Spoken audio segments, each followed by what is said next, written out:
हाँ भाई बच्चों, तो आज हम पढ़ेंगे ओम्स लॉ। ठीक है, बहुत इंपॉर्टेंट है। इस पे बहुत सारे न्यूमेरिकल्स आते हैं तुम्हारे एग्ज़ाम में इस टॉपिक से।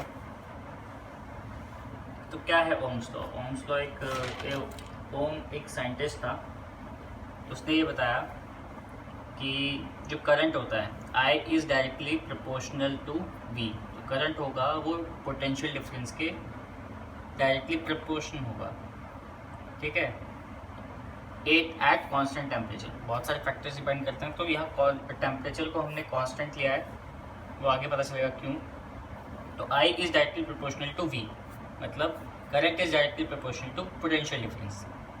ठीक है, जितना ज़्यादा पोटेंशियल डिफरेंस होगा उतना ज़्यादा करंट फ्लो करेगा। इसमें हम पोटेंशियल डिफरेंस को ऐसे ले लेते हैं। मान ली एक स्लाइड है, ठीक है, स्लाइड देखी होगी। तो ये स्लाइड हमारा मान लीजिए पोटेंशियल डिफरेंस, ये जिसमें दो एंड है, एक स्टार्टिंग पॉइंट है, एक एंड पॉइंट है। अगर यहाँ से हम कुछ भी चीज़ स्लाइड करवाते हैं, रोल करवाते हैं, तो किसी एक पर्टिकुलर स्पीड से नीचे आके रोल करेगी, ठीक है, पहुँचेगी। तो अब इसको हम थोड़ा और स्लाइड का एंगल थोड़ा और चेंज करके इसको थोड़ा और वर्टिकल कर लेते हैं, ऐसे कर लेते हैं। तो जितना ज़्यादा हम पोटेंशियल डिफरेंस बढ़ाते जाएंगे, तो उस हिसाब से जो भी इस पर ऑब्जेक्ट है, ये कोई एक पर्टिकुलर स्पीड से जा रहा था, लेकिन इस पर क्या होगा, इस ऑब्जेक्ट की स्पीड बढ़ जाएगी स्लाइड में। ठीक है, तो वैसे ही जितना ज़्यादा पोटेंशियल डिफरेंस होगा उतना ज़्यादा हमारा जो है वो करंट फ्लो करेगा। फिर नेक्स्ट ऑब्जर्वेशन है हमारी, V is equal to R into I. तो potential difference is equal to resistance into current. तो रेजिस्टेंस क्या होता है हमारा, पहले रेजिस्टेंस समझ लेते हैं। ऐसी टर्म्स हैं, इनके ऊपर पूरे सबकी डेफिनेशंस की वीडियो में बनाऊंगा एक और। तो भी फिलहाल रेजिस्टेंस समझ लेते क्या है। तो रेजिस्टेंस इंग्लिश में रेजिस्टेंस का मतलब होता है रोकना, किसी भी चीज़ की स्पीड को कम करना, वो हो गया हमारा रेजिस्टेंस। ठीक है, एग्जांपल ले लेते हैं। मान लीजिए ये एक वायर है, ठीक है, वायर का एक रोड लीजिए, एक प्लेन रोड है, ठीक है। तो इस पर हम जो भी, अगर हम इस पर ट्रैवल करेंगे तो यहाँ से यहाँ जल्दी पहुँच जाएंगे, क्योंकि कोई रेजिस्टेंस नहीं, कोई रुकावट नहीं बीच में। एक और रोड है जिस पे कई सारे स्पीड ब्रेकर्स लगे होते हैं, जैसे हमने देखा। ठीक है, तो यहाँ से यहाँ पहुँचने में हमको टाइम लगेगा, क्योंकि यहाँ पर बहुत सारे स्पीड ब्रेकर्स हैं। तो यही क्या हो गया, हमारा रेजिस्टेंस हो गया। तो वायर्स हो गया, अगर प्लेन वायर है, सिंपल वायर है, सीधा वायर है, तो उसमें करंट जल्दी फ्लो करेगा। लेकिन अगर उसी में रेजिस्टेंस हम कनेक्ट कर दें तो उसमें क्या होता है, स्पीड स्लो हो जाती है करंट की। ठीक, तो रेजिस्टेंस हमारे क्या क्या हो सकते हैं, जैसे बल्ब हो गया, ये रेजिस्टेंस हो गया, या भी कोई भी इक्विपमेंट, इलेक्ट्रॉनिक इक्विपमेंट हमारा रेजिस्टेंस का काम करता है। ठीक है, तो ये एक तरह से रेजिस्टेंस का काम है इलेक्ट्रिक करंट के फ्लो को, स्पीड को कंट्रोल करना। ठीक, तो वैल्यू ऑफ आर किस किस चीज़ों पर डिपेंड करती है, आर किस किस चीज़ों पर डिपेंड करती है, नेचर ऑफ वायर। ठीक है, किस नेचर का है। अब देखा होगा कि आपने जितने भी कंडक्टर्स हैं हमारे, ठीक है, सब में कोई अच्छा कंडक्टर होता है, गुड कंडक्टर होता है, कोई बैड कंडक्टर होता है।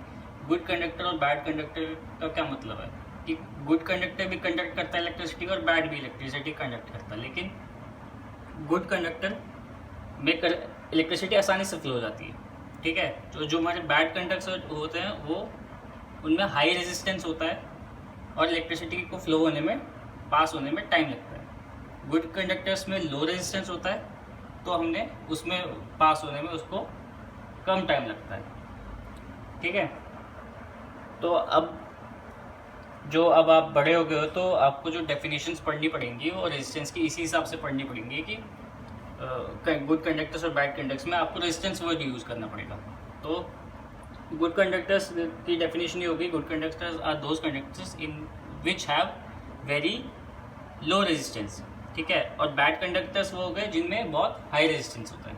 ठीक, और लेंथ पे भाई सिंपल सी बात है, यहाँ से एक रोड है, मुझे 5 किलोमीटर जाना है, और एक रोड है 2 किलोमीटर जाना है, तो 5 किलोमीटर जाने में ज़्यादा टाइम लगेगा कि 2 किलोमीटर ज़्यादा टाइम।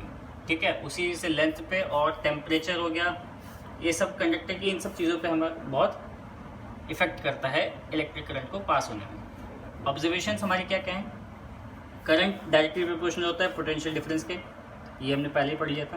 करंट इन्वर्सली प्रोपोर्शनल होता है रेजिस्टेंस के। ठीक है, मतलब रेजिस्टेंस ज़्यादा होगा तो करंट कम फ्लो करेगा, धीरे फ्लो करेगा, जैसे ये एग्जांपल था, ठीक है। और रेजिस्टेंस कम होगा तो वो करंट जल्दी जल्दी फ्लो करेगा, ठीक।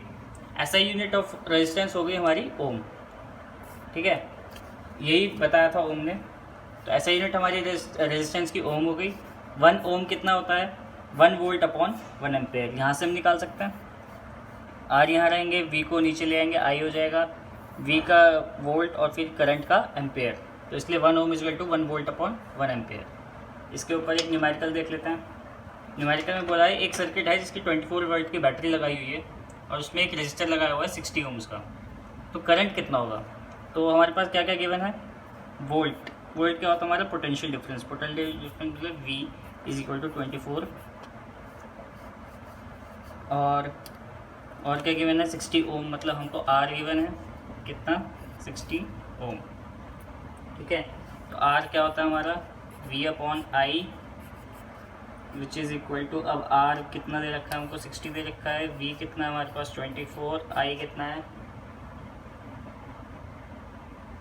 I हमें निकालना है, ठीक है। तो I इधर चला जाएगा, I आ जाएगा हमारा 24 अपॉन 60, इसको हम सॉल्व करेंगे, 6 10 60, 6 4 24, तो 0.4 एम्पियर, ठीक है। इस तरीके के न्यूमेरिकल्स हैं, बस फार्मूला आपको पता होना चाहिए, तो न्यूमेरिकल्स आसानी से हो जाएंगे, ठीक। इसके ऊपर मैं कुछ क्वेश्चंस दूंगा अभी आपको, वो आपको करने हैं एज एन होमवर्क, ठीक है।